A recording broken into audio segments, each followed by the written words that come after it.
And, I myself never would have imagined being in an area like this. It was only around 4 months ago that I was walking across my high school stage, getting a diploma, and just thinking, I had no idea what was going to happen in the next few months.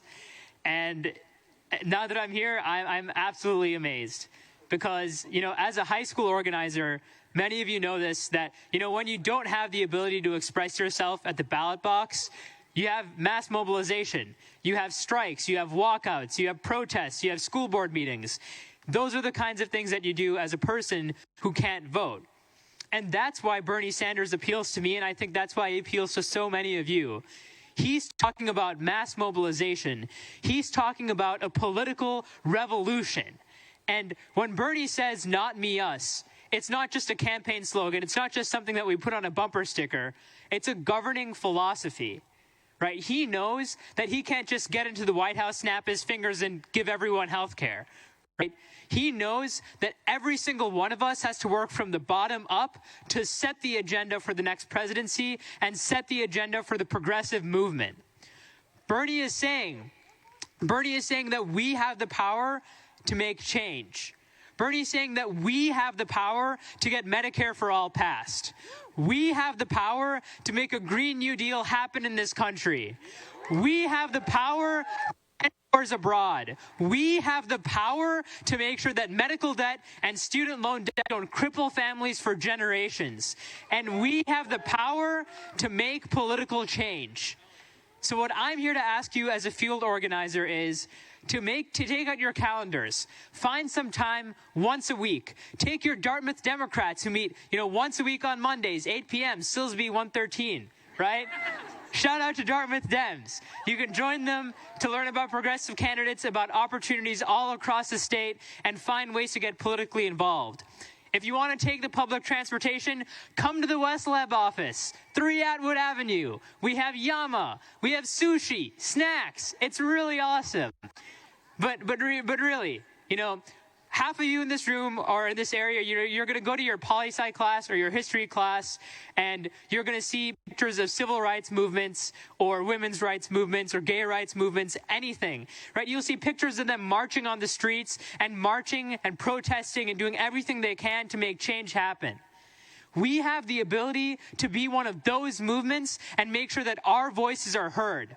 So don't let it stop here. Find whatever it is that you can do. Find the niche that you can fill to make sure that this political revolution makes its way to Washington. And I have the absolute pleasure of introducing another student organizer who is trying to make that happen here on the Dartmouth campus.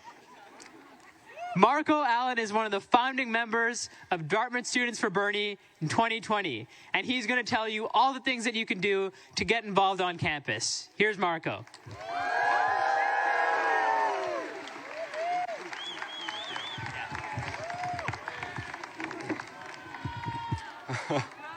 Hey all, my name's Marco Allen. I'm a 23 from North Carolina, and I'm here to tell you all why I support Bernie Sanders. For far too long, I didn't believe that politicians worked for people like me or families like mine. Like many, during the 2008 financial crisis, my family found themselves stuck between a bit of a rock and a hard place. As the government spent billions bailing out Wall Street, they appeared to have little money left to support people like myself as my family scraped by on my mom's part-time teacher salary. Reflecting back on this experience, I often think about what the purpose of government ought to be: to protect its people from being taken advantage of by those in power. Our government should be an institution that works for all of us, not just the privileged few. Frankly put, at the time, I didn't really think that any politician in Washington truly represented these values. When your own government seems to value the rights of the 1% over the rights of everyday people, it's hard to find leaders in government that you find inspiring. Little did I know at the time, Bernie Sanders had been advocating for people like my family and millions of working-class Americans since his college activism for racial equality in the early 60s. The most striking thing about Senator Sanders for me is his lifelong commitment to issues that impact working-class Americans. After this rally, I would encourage you all to watch videos of Sanders' early speeches in the 80s and 90s and notice how his message and moral values have remained the same up to this day. Unlike almost every other politician, Senator Sanders has remained a champion for the working class throughout his time as mayor of Burlington, a congressman, and as a senator. Sanders essentially wrote the book on the modern progressive movement. Medicare for all, increased wealth tax, free college, $15 minimum wage, and even opposition to private prisons. All of these policies have been popularized by Senator Sanders. Senator Sanders has been advocating for these progressive reforms longer than any other candidate or politician in Washington. Although people may not have always listened to Senator Sanders, he always kept pushing for what he knew was right. And now, America is finally listening. And I hope before long, America will also be acting. I want to thank Senator Sanders for being an inspirational voice of hope for myself and many other students in the crowd today. I hope you can all join me in supporting Senator Sanders and empowering a politician who has and will continue to advocate for generations of everyday Americans. And it's now my pleasure to introduce to you the next student speaker, Singh.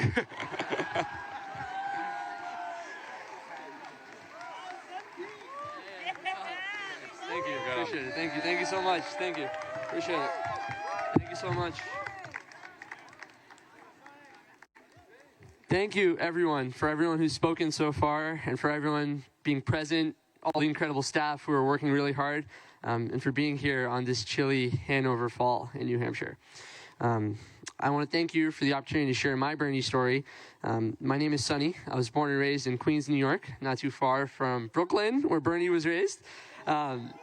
My parents were Punjabi Sikh immigrants from India, and like many of you, I first saw Bernie in 2016, and I love seeing the contrast that he posed to Donald Trump. He stood for love over hate. He welcomed immigrants instead of demonizing them. He battled corporate and wealthy greed rather than giving them enormous tax cuts. Like many of you, I was also very sad when Bernie lost to the establishment in the 2016 Democratic primary. And we all reacted in horror to what happened later in the 2016 presidential election. I think we all realize that this is likely the most important election in all of our lifetimes. Everything is at stake. Our democracy is at stake, our climate is at stake, and all of our futures are clearly at stake. And Bernie is the fearless, truly progressive candidate to lead us forward in the fight for change. Since 1980, when he ran and won for mayor of Burlington, Vermont, not too far from here, and is now the junior state senator and a candidate in the 2016 presidential election, Bernie has remained consistent with his message, values, and actions. We can trust in Bernie to enact the badly needed reforms that we need to truly help all of ourselves and give hope for the future and enact change in the communities that most need it. Now, another person who admires Bernie just as much as I do is my friend Melanie's brother, Bart Nadaniewski. Bart loved Bernie's fight against xenophobia and rampant inequality. He liked Bernie because, quote, he isn't fake like the others, end quote. And, Bart took out a job right out of college, but he had a really hard time finding a job because, like many of us, he was saddled with student debt. And he had the same fears for his younger sister, Melanie, that she would take student loans and be unable to pay them in the end. Now, unfortunately, today, Bart can't be with us because he passed away at the young age of 34. But I know that Bart's spirit lives within all of us. And so in loving memory of Bart, let's take Bernie to the White House and get rid of the racist who's currently sitting in it. And in that spirit, it is my pleasure to welcome the next president of the United States, Bernie Sanders.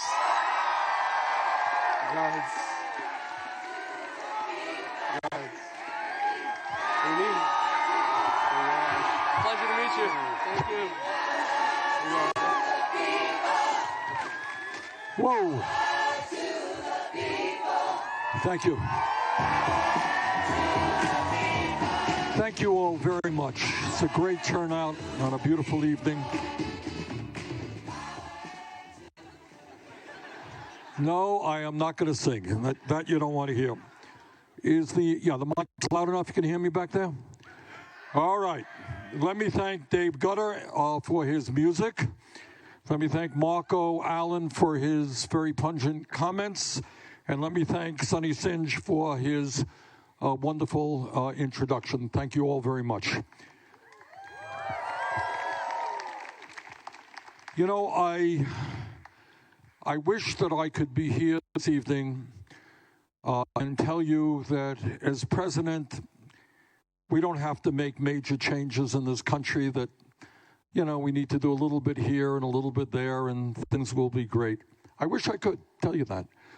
But if I did, I would be lying to you.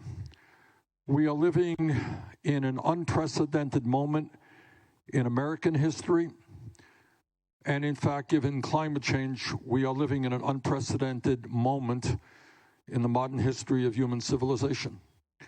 And given that reality, we need an unprecedented campaign to win, and we need an unprecedented presidency to do what has to be done, and I intend to do all of that and more.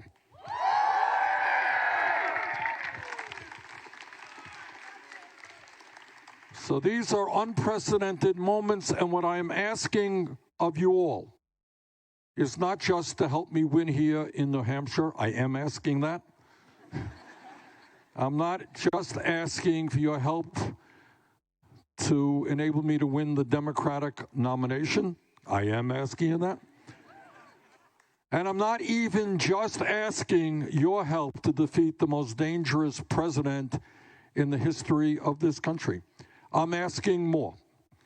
I am asking your help the day after we are inaugurated, and I use that word "we" advisedly, the day after we are inaugurated, to begin the process of transforming this country and creating an economy and a government that works for all of us, not just the 1%. And to be honest with you, to be very honest with you, what our campaign is trying to do has never been done in American history. We are not just taking on the Republican establishment and Donald Trump. We're not just taking on the Democratic establishment.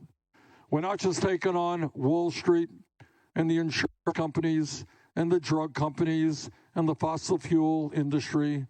Not just taking on the military-industrial complex and the prison-industrial complex. We are taking on the whole damn 1%. And the reason that we are doing that is not for some abstract academic reason. The reason that we are doing that is the only way that we bring about the changes that this country desperately needs. The history of America, in fact, the history of the world, is that the only time real change, fundamental change, ever takes place is when millions of people stand up, struggle, and demand justice. And that is what this campaign is about. It is a justice campaign. And I'm talking about economic justice. I'm talking about social justice. I'm talking about racial justice. I am talking about environmental justice. I am talking about a government that works with all people and a government that leads the world in trying to cut back the amount of money we spend on the military and increase the money we spend on fighting climate change.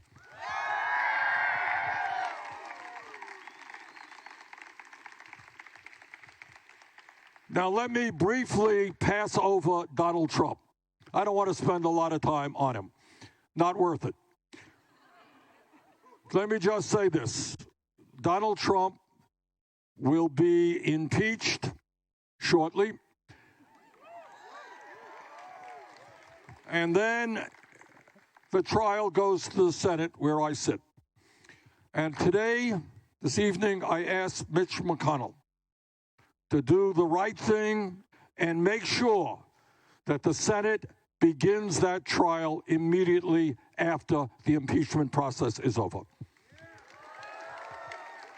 And I am asking my Republican colleagues in the Senate to have the courage to stand up to Trump. I'm asking them to have the courage to listen to the testimony objectively and to reach their conclusion and to put the future of America ahead of their short-term political interest. That's what I'm asking the Republican Party to do.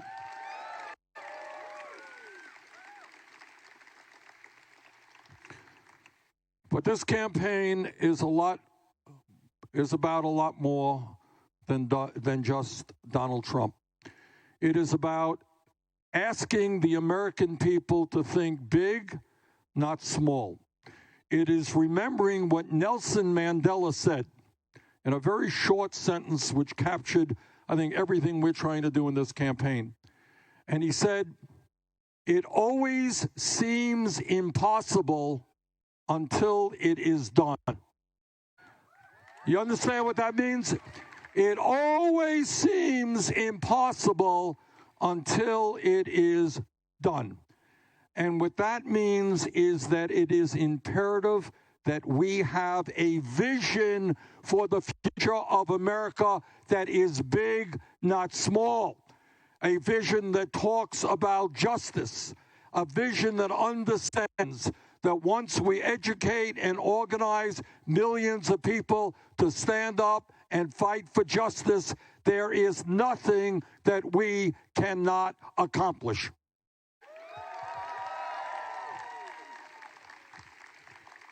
And what this campaign is about is looking at some very hard truths. Truths that Congress does not deal with, truths that the media, generally speaking, does not deal with. And we've got to look at the power structure of America, something we very rarely talk about. And we've got to look at the fact that today we have more income and wealth inequality in America than any time since the 1920s. And that means that today, if you can believe it, we got 3 people owning more wealth than the bottom half of American society. 3 people. You have the top 1% owning more wealth than the bottom 92%. You have people in New Hampshire and Vermont working 2 or 3 jobs. 49% of all new income today goes to the top 1%. You got people like Jeff Bezos worth $150 billion, while at the same time, 500,000 Americans will be sleeping out on the streets tonight because we are not doing anything that we should in terms of affordable housing. And while the rich get richer, you have half of the American people living paycheck to paycheck, worried about whether or not they can afford to go to the doctor or pay their rent. Under our administration, with your help, that is going to change. Now, I have recently been criticized for introducing the strongest tax on wealth that any presidential candidate has ever offered. And what that means at a time of massive income and wealth inequality, we are going to tell the billionaire class in this country that not only are they going to pay more in taxes, they're going to pay significantly more in taxes.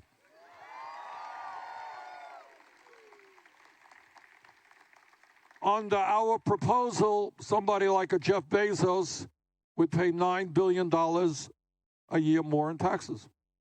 Sounds like a lot of money, but it would be Trump change for Jeff Bezos.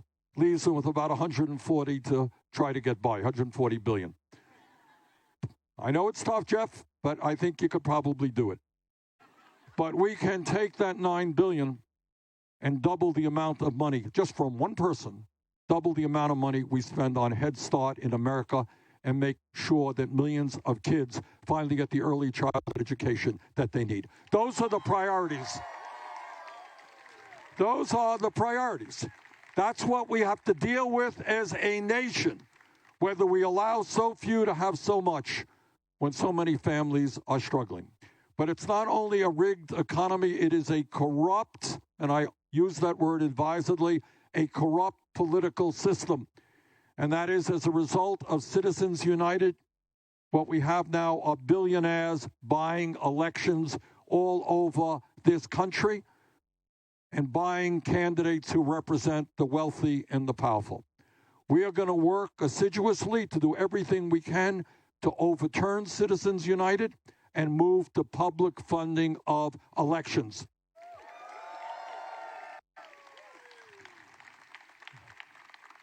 In New England, we have an old concept. It's called the town meeting. It's one person, one vote. And that is what I believe should be happening in America. I don't believe billionaires should buy elections. I think we're going to end the voter suppression that is taking place all over this country, including here in New Hampshire.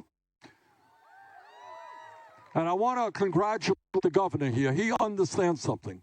He understands that if young people get out and vote, we can transform politics in America. He understands that. That's why he is trying to make it harder for young people to vote. But we are saying to him, sorry, it ain't going to work. You're only going to get young people even more angry and disgusted with the status quo. They are going to come out to vote in large numbers. And to the young people here, let me say this. Let me say this to the young people. Your generation is the most progressive young generation in the history of this country. You are a generation which has opposed racism and sexism and homophobia and xenophobia and religious bigotry. That is the very good news, and you should be proud of that. But here is the bad news. The bad news is your generation does not vote in anywhere near the numbers that it should. The older generation votes in significantly higher numbers than your generation. And if you could vote at the same rate as the older folks, we could transform this country. And I beg of you to do that.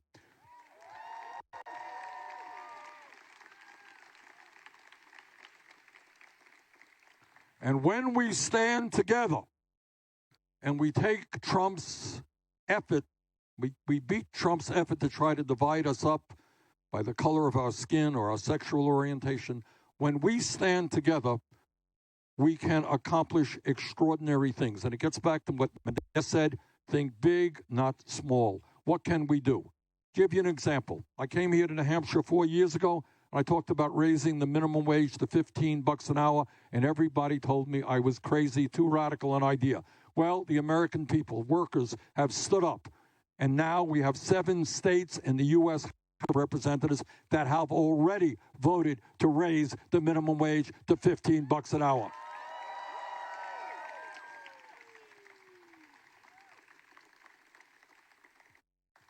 We are going, when we talk about wages, finally do what should have been done years ago and mandate equal pay for equal work. Women should not be making 80 cents on the dollar. And we're going to make it easier for workers to join unions.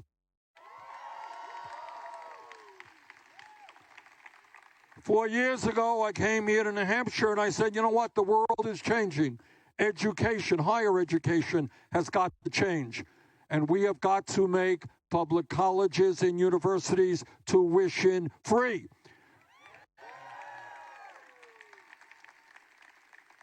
Four years ago, that was a radical idea. Today, 12 states have moved in that direction. Just last week, the state of New Mexico said that for all of their residents, public colleges and universities will be tuition-free.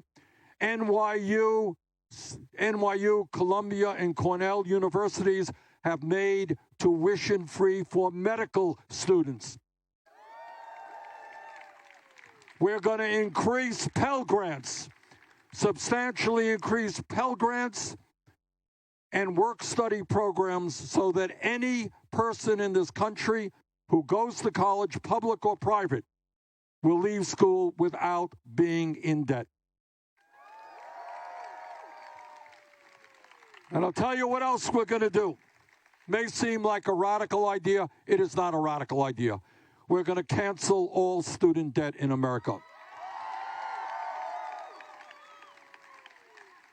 And I want you to think, when you think big, you ask yourselves the following questions. How could it be that 11 years ago, against my vote, Congress voted to bail out the crooks on Wall Street who nearly destroyed our entire economy? And not only $700 billion from the Treasury, but trillions of dollars in zero-interest loans from the Federal Reserve. How come 2 years ago, Trump and his friends in Congress were able to pass legislation providing over $1 trillion in tax breaks to the top 1% and large, profitable corporations? Thinking big is about imagining a government that works for all of us and not just the 1%. So if we could bail out the crooks on Wall Street, if we could give huge tax breaks to billionaires who don't need them, we damn well can cancel all student debt in this country.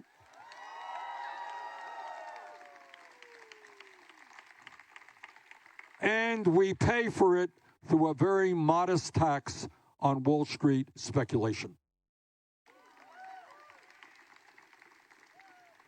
4 years ago, I came to New Hampshire, and I want to thank many of you for the support you gave me 4 years ago. 4 years ago, I came to New Hampshire, and I said that it is an international embarrassment that the United States of America is the only major country on earth not to guarantee health care to all people as a human right. That I believed since in my entire adult life that whether you are rich, whether you are poor, whether you're middle class, you have a right to go to a doctor when you need to, regardless of your income. Now, 4 years ago, the idea of health care as a human right seemed like a radical idea once again, because the American people are standing up on this issue. Today, it is no longer a radical idea, and a majority of the American people, in one form or another, believe in a Medicare for all single-payer program. And the reason that they do is they can see with their own eyes the cruelty and dysfunctionality of the current healthcare system. Please understand that in America today, we spend twice as much per person as do the people of any other country, Canada or Europe. We're spending $11,000 for every man, woman, and child in this country. And what we get for that is 87 million Americans uninsured or underinsured. We got 30,000 Americans a year dying because they don't go to the doctor when they should. We got 500,000 people going bankrupt because of medical debt, and others seeing their credit shot because they can't afford to pay off their medical bills. What we get for this is paying by far the highest prices in the world for prescription drugs. And at the end of all that, while so many of our people are uninsured or underinsured, the healthcare industry last year made $100 billion in profit. So what this effort is about, it's not a debate over healthcare, because nobody can defend the dysfunctionality and the waste in the current system. What this is about is whether the American people are prepared to take on the greed and corruption of the insurance industry and of the pharmaceutical industry. And I believe we are prepared to do that, and I believe that in the very short time, we are going to pass a Medicare for all single-payer program.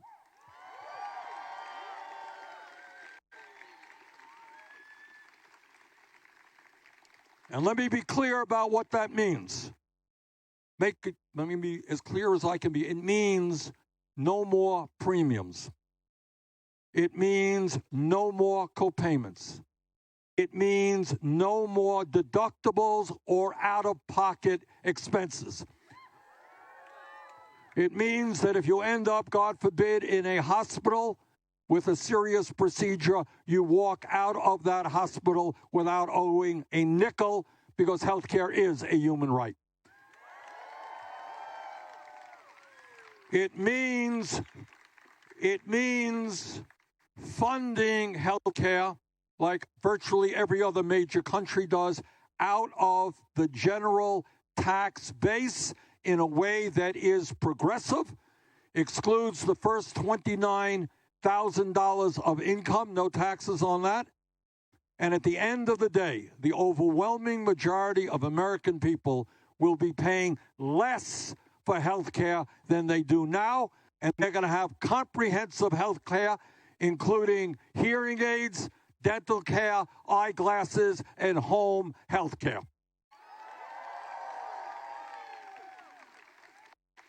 So this evening, I am here to ask for your help.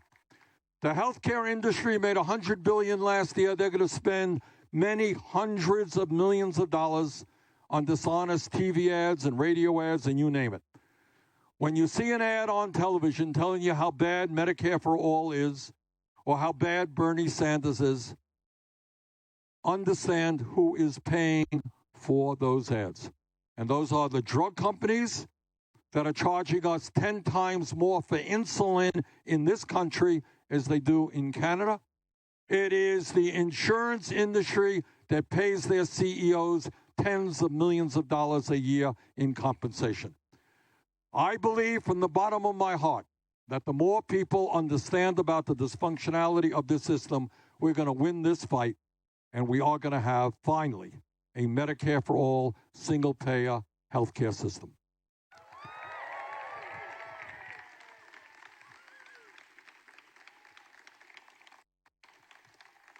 Now, our self-described genius of a president, and if you ask him, he will tell you that he is a genius, according to Donald Trump, he believes that climate change is a hoax. I believe that Donald Trump is a hoax.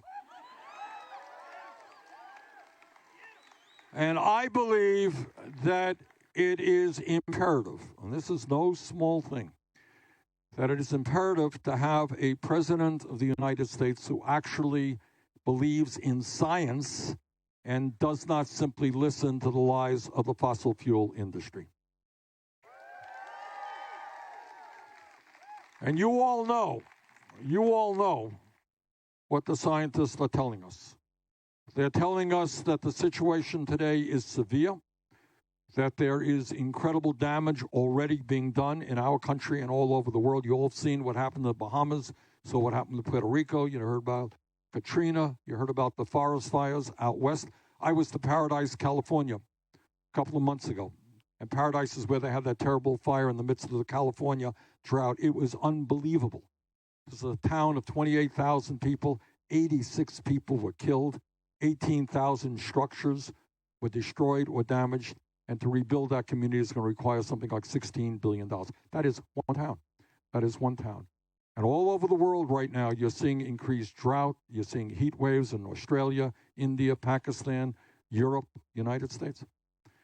And the Amazon, absolutely. All right? So what we have got to do, this is, and what the scientists are telling us, and this is scary stuff.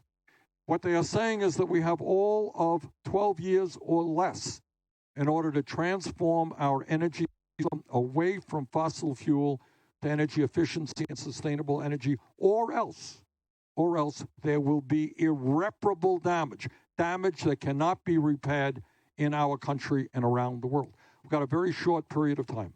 And I am very proud to tell you that our campaign, uniquely, of all of the candidates out there, we have listened to the scientists, and we have introduced the most comprehensive and aggressive climate change program ever introduced, I believe, not only for presidential candidates, but by any candidate running for federal office.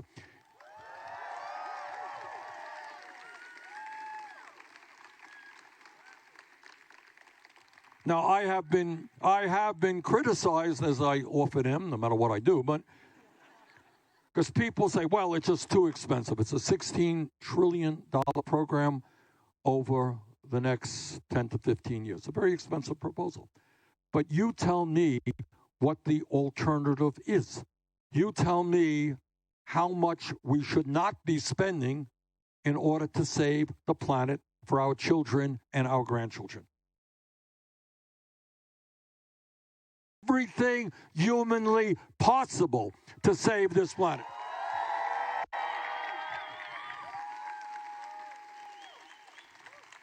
And the proposal that I've introduced puts teeth into the Green New Deal.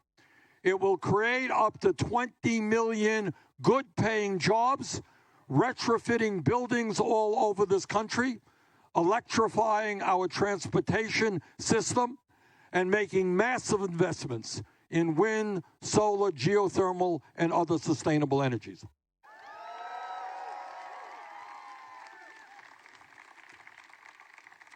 Now, what makes this issue even more difficult than it is that it's not just an American issue. It's one thing to say we have to transform our own energy system. We got to do it all over the world. And the leadership that I will provide as President of the United States, don't know that it works, don't know that it doesn't.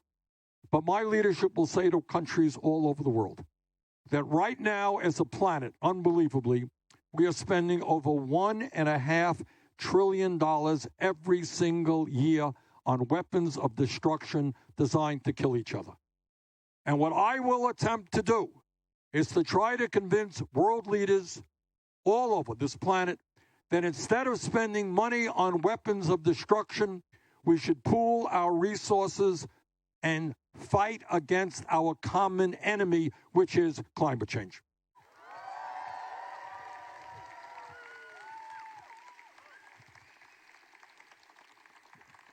Now, the only way, this is tough stuff, transforming the energy system in this country and around the world is enormously difficult.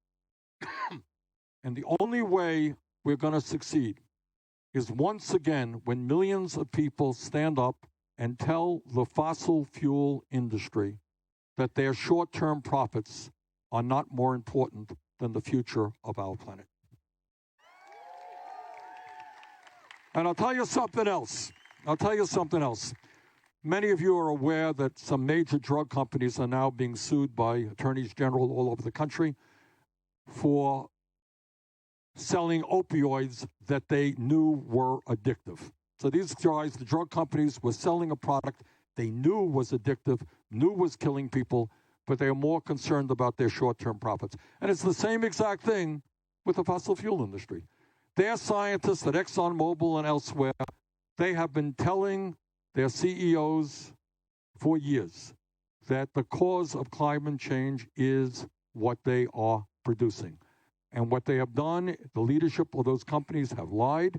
They put millions of dollars into organization trying to obfuscate the truth about climate change.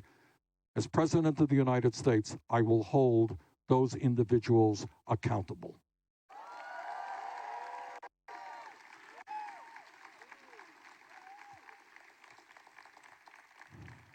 We have more people in jail today in the United States of America than any other country, including China. Ask yourselves how we have more people in America in jail than a communist authoritarian country like China, 4 times our size. And the people in jail are disproportionately Black, Latino, and Native American. So we are going to bring about and lead the effort for real criminal justice reform in America. We're going to invest in our young people in jobs and education, not more jails or incarceration.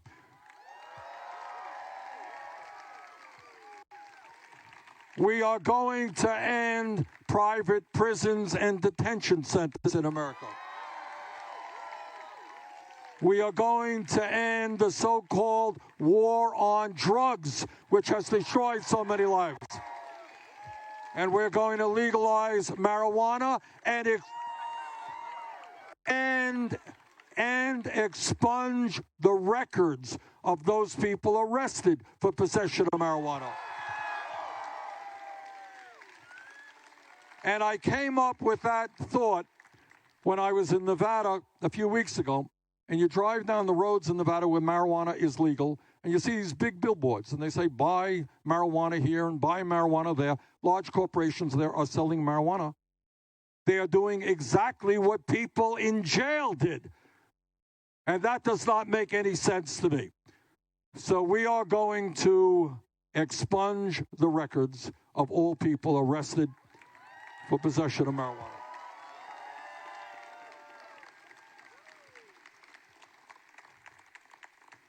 And then we have the issue where we have a racist president who is trying to demonize the undocumented people in this country.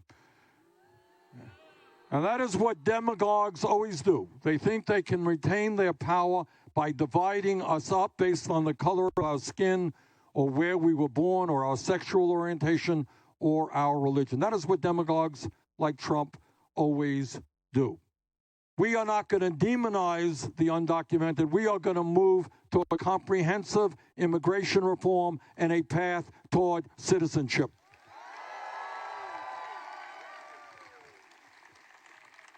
On my first day in office, we will once again bring legal protection for the 1.8 million young people in the DACA program. And brothers and sisters, we are going to end the ugly situation we now see on our southern borders. We're going to develop a humane border policy which will never have federal agents snatching babies from the arms of their mothers. We will not be separating families. We will not be putting children into cages. We will have a rational and humane asylum process.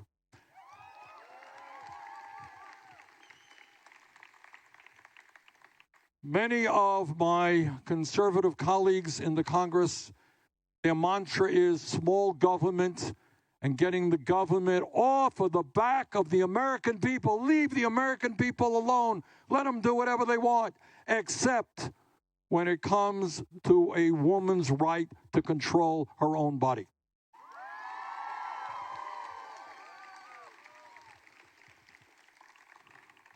I happen to believe that a woman's right to control her own body is a constitutional right, and my very simple promise to you, this for me is not very difficult, is to tell you that I will never, ever nominate any person to the Supreme Court who is not 100% pro Roe versus Wade.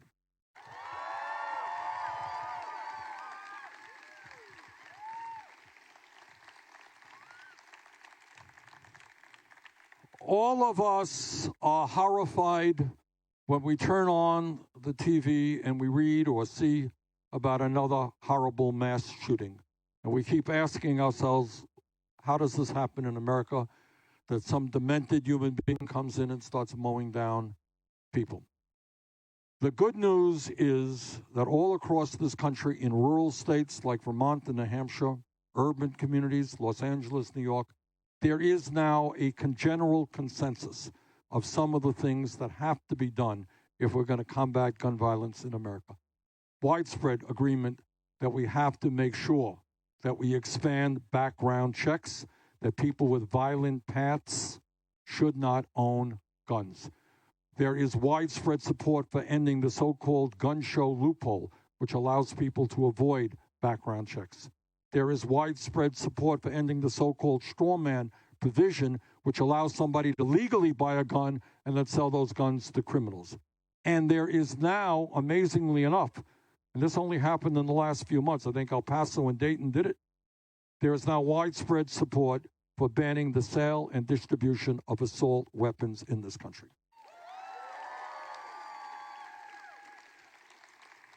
Now, you might ask yourselves, why, if that is what the American people want, why isn't the government doing it? And you know the answer. The answer is we have Republican leadership that is intimidated and scared to death of the NRA. well, you're looking at somebody who, as president, will not be intimidated by the NRA. We're going to do the right thing.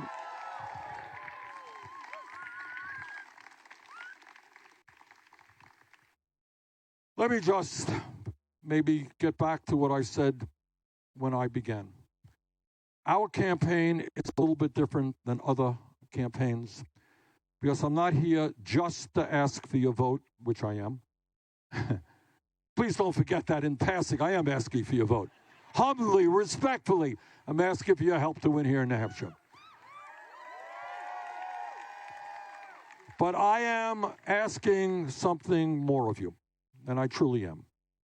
The mantra of our campaign, which I believe from the bottom of my heart, is us, not me. And the reason for that is that at the end of the day, no president, not Bernie Sanders or anybody else, can bring about the changes that we need by himself or herself. Can't be done by one person, no matter how well-intentioned that president may be. And the reason for that is if you look at the power of the 1%, if you look at the power of Wall Street, the drug companies, and the insurance companies, and military-industrial complex, and all of these people, they have unbelievable power.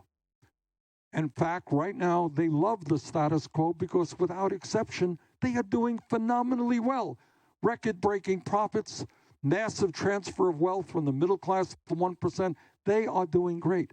And they will do everything they can to maintain the status quo. But what I believe is that while the 1%, and I deal with these guys as a U.S. Senator all of the time, trust me, they have unbelievable power. They own the media. They have enormous influence over legislation in the House and in the Senate, etc. But at the end of the day, the 1% is 1%. That's what they are. And we are 99%.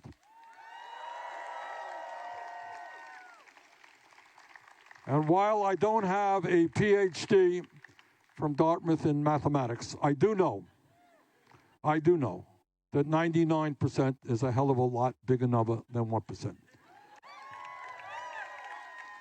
Now, Republicans and Trump, they attempt or will attempt to win this election by doing everything they can to get billionaires to support them. And they will do everything they can to suppress the vote and make it harder for young people, people of color, working people to vote. And our view of politics is exactly the opposite. We're going to get money out of politics, and we're going to expand the voter base. We will win this election if we have the largest voter turnout in American history. And the only way we do that is when, by the millions, young people become involved in the political process. So what I'm here today to tell you, and I'm here to tell you honestly, not just for me, but for your own futures. If you're concerned about the corruption in politics, if you're concerned about racism and sexism and homophobia and xenophobia and religious bigotry, if you are concerned about climate change, if you're concerned about leaving school $100,000 in debt, if you are concerned about these and many, many other issues that we didn't even get into tonight, if you're concerned about them, you cannot sit it out. And it means not just voting, it means acting like your life and the planet are dependent upon who wins this election, which is what the case is. We are fighting to maintain democracy. We're fighting for justice. We're fighting to save the planet.